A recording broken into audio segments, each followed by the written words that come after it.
आप उसको उल्टा उल्टा मत समझिए।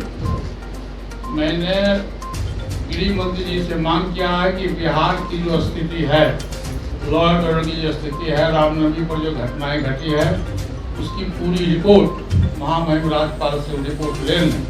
रिपोर्ट आने के बाद रिपोर्ट में क्या तथ्य आता है, उसके बाद भारत सरकार इस पर अपना निर्णय लेगी। आपने किसी न किसी कारणवश स्थगित करना पड़ा क्योंकि वहाँ 144 लागू किया गया।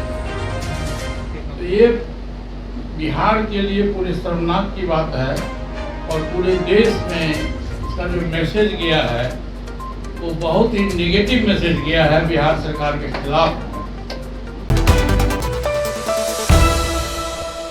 सासाराम और बिहार शरीफ में हिंसा भड़कने के बाद जो रामनवमी के दिन हिंसा भड़की, उसके बाद आज पर केंद्रीय मंत्री पति पारस ने एक बयान देते हुए साफ तौर पे कहा है कि 1990 वाला फिर से बिहार हो गया है। और उन्होंने साफ तौर पे कहा है कि ये जो हिंसा भड़की है वो कहीं ना कहीं एनडीए के विधायक और मंत्रियों के द्वारा भड़काई गई है। और भी क्या कुछ कह रहे हैं पशुपति पारस, पहले आप इस वीडियो में सुनिए। वो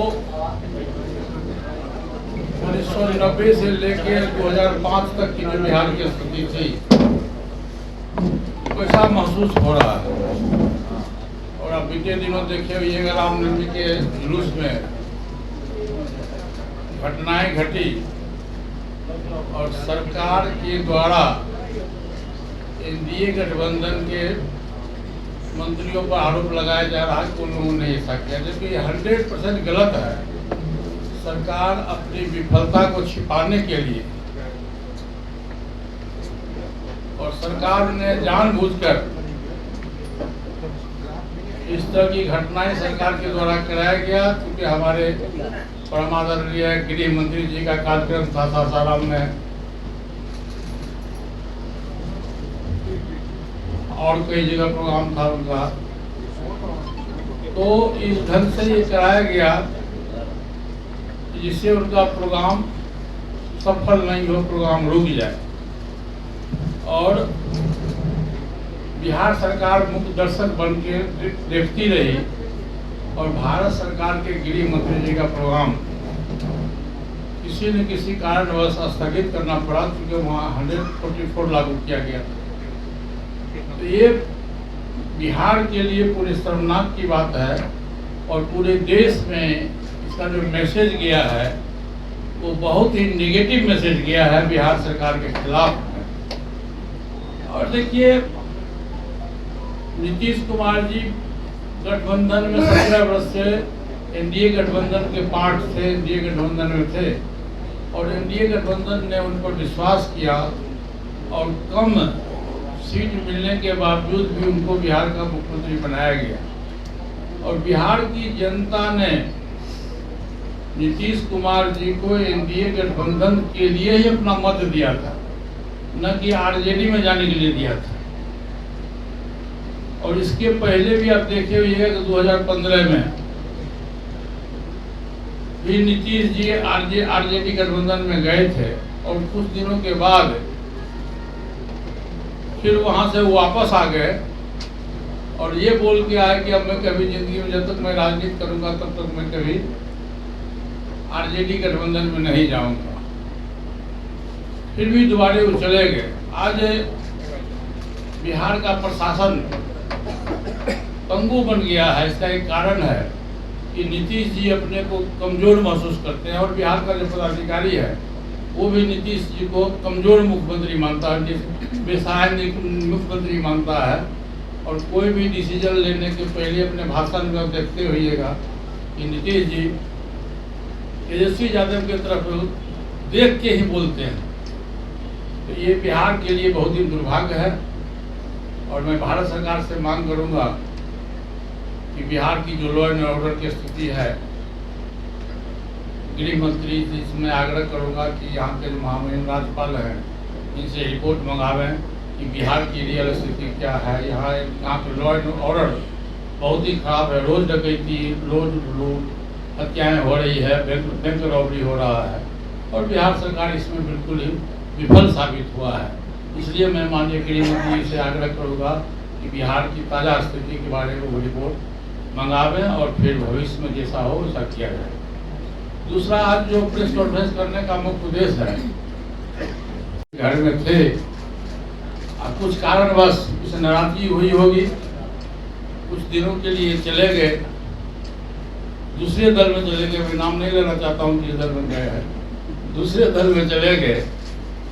फिर इनको पश्चाताप हुआ, महसूस हुआ, पश्चाताप नहीं महसूस हुआ इनको कि मैं गलत जगह गया हूँ। फिर इन्होंने अपनी आस्था हमारे दल के साथ व्यक्त किया है। हमारे पार्टी के तरफ ही मुखातिब हुए हैं। मैं इनको तहे दिल से आशीर्वाद देता हूँ। आप घर में आए हैं, दुरुस्त रहे। और मैं अपनी ओर से पहले जिस पद पर थे, पार्टी के बिहार के प्रवक्ता थे, मैं इनको प्रवक्ता का पद पर मनोनीत करता हूँ। राष्ट्रपति शासन की मांग कर रहे हैं क्या बिहार में? राष्ट्रपति शासन का मांग किए हैं क्या? नहीं, देखिए, आप उसको उल्टा मत समझिए। मैंने गृह मंत्री जी से मांग किया है कि बिहार की जो स्थिति है, लॉ एंड ऑर्डर की जो स्थिति है, रामनवमी पर जो घटनाएं घटी है, उसकी पूरी रिपोर्ट महामहिम राज्यपाल से रिपोर्ट ले लें। रिपोर्ट आने के बाद रिपोर्ट में क्या तथ्य आता है, उसके बाद भारत सरकार इस पर अपना निर्णय लेगी। आपने कहा कि गृह मंत्री के कार्यक्रम को प्रभावित करने के लिए किया गया, आपको भी आशंका है क्या कि कुछ लोगों ने इस तरह की काम करवाए? हाँ, निश्चित रूप से हुआ है, निश्चित रूप से हुआ है। और गृह मंत्री जी का वहाँ प्रोग्राम था, बिहार में 2 प्रोग्राम था। उस प्रोग्राम से आरजेडी और बिहार की जो सरकार है वो घबरा गई और जानबूझ के उन्होंने रामनवमी के मेले पर, रामनवमी के जुलूस पर ये जो हंगामा हुआ है, ये सुनियोजित हंगामा है।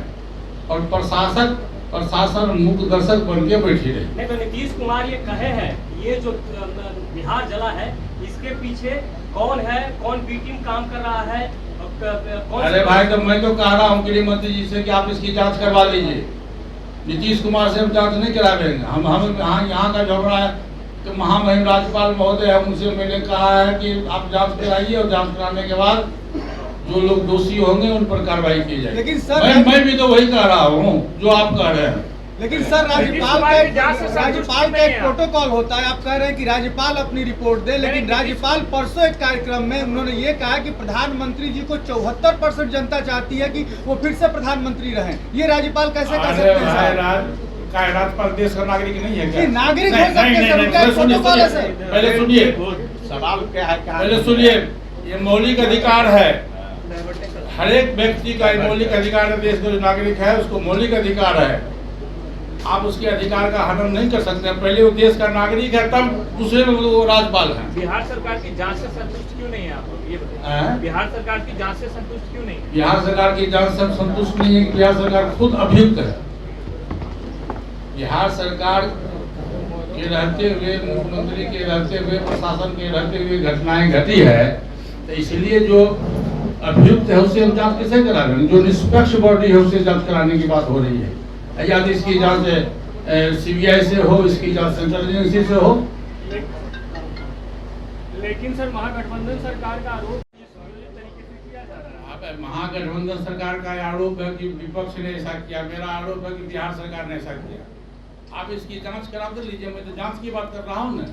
ठीक है, हम राज्यपाल महोदय से नहीं कराइएगा, सीबीआई से इसकी जांच हो। स्पेशल तो सीबीआई को भरोसा ही नहीं है। आप जब देश पर आपको भरोसे नहीं है तो देश को कहाँ ले जाइएगा? बिहार सरकार पे भरोसा नहीं, देश पर जब आपको भरोसा नहीं है, एजेंसी पर भरोसा नहीं है तो कहाँ ले जाइएगा? चोर को यदि चोर नहीं कहिएगा तो क्या कहिएगा? ईमानदार कहिएगा? आप एक भी व्यक्ति का नाम लीजिए जो निर्दोष आदमी को सीबीआई ने पकड़ा हो। आप बोलिए, एक भी व्यक्ति का पूरे देश में नाम लीजिए जिसको सीबीआई ने गलत ढंग से पकड़ के जेल में बंद किया हो।